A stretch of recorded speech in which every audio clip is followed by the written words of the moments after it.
With Sundered Doctrine releasing later today, I thought it'd be a good time to talk about the best builds to take into the new dungeon. Today's builds will also work well for those of you who plan on taking on contest mode, as that'll launch alongside the new dungeon. As always, I'll go over each build's subclass layout, preferred exotics, and best weapons to pair with them, and you can find the dim links to each build in the description below. So with that being said, I'm SniperKH, and let's hop into it. To open with Titan, we have two builds that have dominated this class since they were released. To start us off, we have Banner of War. Now, I've talked about this build more times than I really care to admit, but I have to because this build is still so dominant. Despite the nerfs that it caught going into the final shape, it is still a great in-game build that provides great ad clear and even greater boss DPS. For the subclass layout, you'll need the Strand subclass. The important parts of the subclass layout comes from the grenade aspects and fragments. The grenade, I'd highly recommend grapple grenades, as this is one of the two requirements needed to get infinite grapple melees, which is where a large portion of this build's damage comes from. For aspects, you'll want Into the Fray and Banner of War. Into the Fray will grant you a great and easy source to Woven Mail, which is a nice bit of damage resistance, and Banner of War will largely increase melee damage and provide great heals for you and your team. For fragments, Thread of Fury will help you get your melee energy back from tangle damage, Thread of Warding will provide another source of Woven Mail through Orbs of Power, and Thread of Generation to get grenade energy back easier. Also, if you choose to do the infinite grapple melee part of this build, Thread of Ascent will make that process feel significantly smoother. For exotics, you'll want either Syntheseps or Wormgod's Caress. Both exotics will provide a great damage boost to your melee with little to no effort required. For weapons, the three you can consider are a 1-2 punch shotgun, the Navigator if you have its catalyst, and a tractor cannon. Overall, this build continues to be a phenomenal build for in-game content and for day one activities, which is why you should consider it. For the second build, we have Prismatic Consecration. Now, with this build, it did receive a nerf with Heresy, but with that being said, this build is still really strong. This build will provide great ad clear and great boss DPS, so let's get into the subclass layout. For starters, you'll need Prismatic on your Titan. From there, you'll want to use Glacial Quake as it's a pretty good super for DPS and crowd control, and it will also grant us the ability to get Frost Armor, which is more damage resistance. From there, I'd run Thrusters for an easy to follow ability flow. From there, you'll want to use Frenzied Blade as that will give you 3 charges of Consecration. For your grenade, I'd recommend Glacial Grenade as it'll add DPS and will synergize with one of our fragments. For aspects, I'd recommend Knockout and Consecration, as Knockout will grant you bonus melee damage and the ability to heal yourself from melee kills, and of course, Consecration will give you an easy tool for ad clear and boss DPS. For fragments, Facet of Courage, Facet of Ruin, Facet of Protection, and Facet of Purpose are all great for this build. Additionally, Facet of Balance is nice for getting abilities back a little faster. For exotics, you'll absolutely need Syntheseps for this build to help boost the DPS. That being said, if you have an exotic class item with Spirit of Inmost Light and Spirit of Syntheseps, then that will elevate this build to the next level. For weapons, you can honestly run whichever ones you want, as there isn't a required weapon for this build. Despite the nerfs this build received, it is still a top tier option for contest mode, which is why it's on today's list. Now that we've covered Titans, I think we should focus on Hunters. For my Hunters, I have 2 builds that provide different playstyles, but will still be great for contest mode. For starters, I'd recommend Prismatic Combination Blow. This build is one that has dominated since its release with the final shape. For subclass layout, you'll need Prismatic on the Hunter, and for your supers, you can choose between Silence and Squall or Golden Gun depending on what encounter you're doing. For your class ability, you'll want to run Gambler's Dodge to get your melee back from dodging near enemies. For your melee, you'll want Combination Blow, as the build name suggests. For your grenade, it's personal preference. For aspects, you'll want to run Winter's Shroud and Stylish Executioner. Winter's Shroud will grant you the ability to slow targets from dodging near them, which synergizes greatly for this build, as killing a debuffed target will cause you to go invisible, letting your next melee while invisible do massive damage thanks to Stylish Executioner.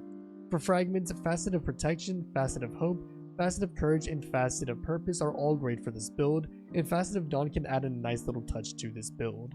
For recommended exotics, I'd suggest Liar's Handshake, though if you choose to go down the route of using an exotic class item, then an exotic class item that has Spirit of Galanor with Spirit of Syntheseps or Spirit of the Liar will also do wonders for this build. For recommendations for weapons, a 1-2 punch shotgun and tractor cannon will be nice for this build, but it's certainly not necessary.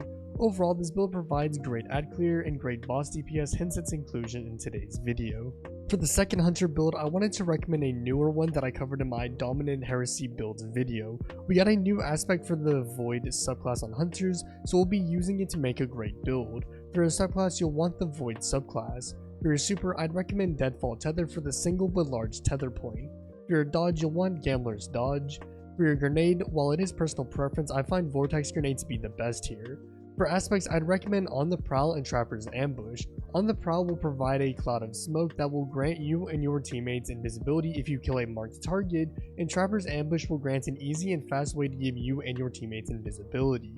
For fragments, Echo of Harvest will be nice for an easy source of orbs of light and void breaches. Echo of Undermining will be nice as it gives you a consistent source of weakening through your grenades. Echo of Starvation will be great as it provides Devour from Orbs of Power. Echo of Instability will be useful as it'll grant Void Weapons volatile rounds with grenade defeats, and Echo of Provision to get melee energy from grenade kills. For exotics, I'd highly recommend Omni Oculus as it'll grant teammates 50% damage resistance while invisible and will give you bonus melee energy when you grant invisibility to your teammates. For weapons, it's personal preference, though Hardlight could be a great pick thanks to the massive buff it got with Heresy. Additionally, this build benefits from the mods that we got with this season's artifact, so using Volatile Marksman, Malign Harvest, and Void Flux will elevate this build further. Overall, this build is really nice and provides a defensive option for hunters in case it's needed.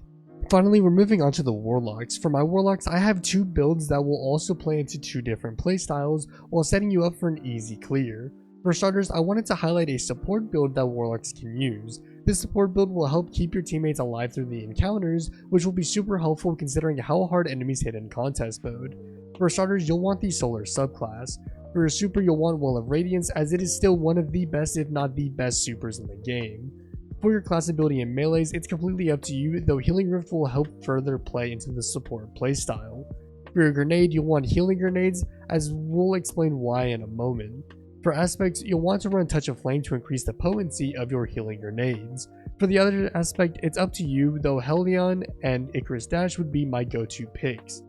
For fragments, I'd recommend Ember of Mercy for restoration on ally revives and Fire Spite pickups, Ember of Empyrean to extend the duration of Radiant and Restoration with Solar Weapon and Ability Final Blows, Ember of Solace to further increase Radiant and Restoration's timer, and Ember of Searing to grant Fire Spite from scorched enemy defeats.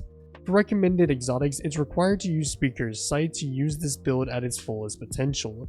Speaker's Sight will spawn a healer turret from your grenade that'll grant allies restoration when healed by it, and will spawn an orb of power from the heals. While Speaker's Sight did get nerfed in Heresy, the nerf is not really going to be noticeable in contest mode, as your allies will most likely be not full health during encounters. For weapons, I'd highly suggest using one of the two support frame auto rifles that we have in the game to really drill the support playstyle. Overall, this build will be super helpful to make sure you and your teammates stay alive during each encounter and to prevent dumb deaths. For the final build, we have a classic Warlock build that dominated in Season of the Deep that I also covered in my Dominant Heresy builds video. For starters, you'll want to use the Arc subclass on the Warlock. For your super, you'll want to use Chaos Reach as it's the best super option for Warlocks on this subclass. For your rifts and melee, it's personal preference, so choose whichever ones you like the most. For grenades, while it's also personal preference, I'd highly suggest using pulse grenades or storm grenades. For aspects, I'd suggest Arc Soul for an Arc Buddy that can help with ad clear, and Electrostatic Mind to get ionic traces from ability kills.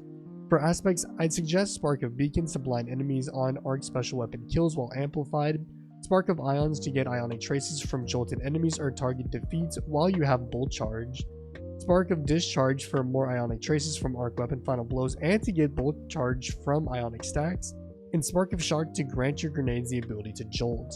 For recommended exotics, it's a requirement to run the Cold Heart as you'll gain bonus ionic traces when Cold Heart's beam is fully charged. Additionally, I'd highly suggest you use Fallen Sunstar to not only gain bonus ability energy from your ionic traces, but to also grant allies bonus ability energy from ionic trace pickups. This build also benefits from artifact mods, so Dielectric and Flashover will be great additions. Overall, this build provides great ability uptime, amazing ad clear, and decent boss damage, which makes it a great build for the contest mode when it releases later today. Well, that'll wrap up today's video. If you found it helpful, a like rating would be greatly appreciated, and consider subscribing to the channel for more Destiny 2 content dropping soon. If you want to come catch my team live and watch our day 1 attempt, then I'll be live on my Twitch channel over at twitch.tv/SniperKH_. Otherwise, check out my social media platforms to know when I upload and go live. With that being said, I'm SniperKH, and I'm out. Good luck with gaming.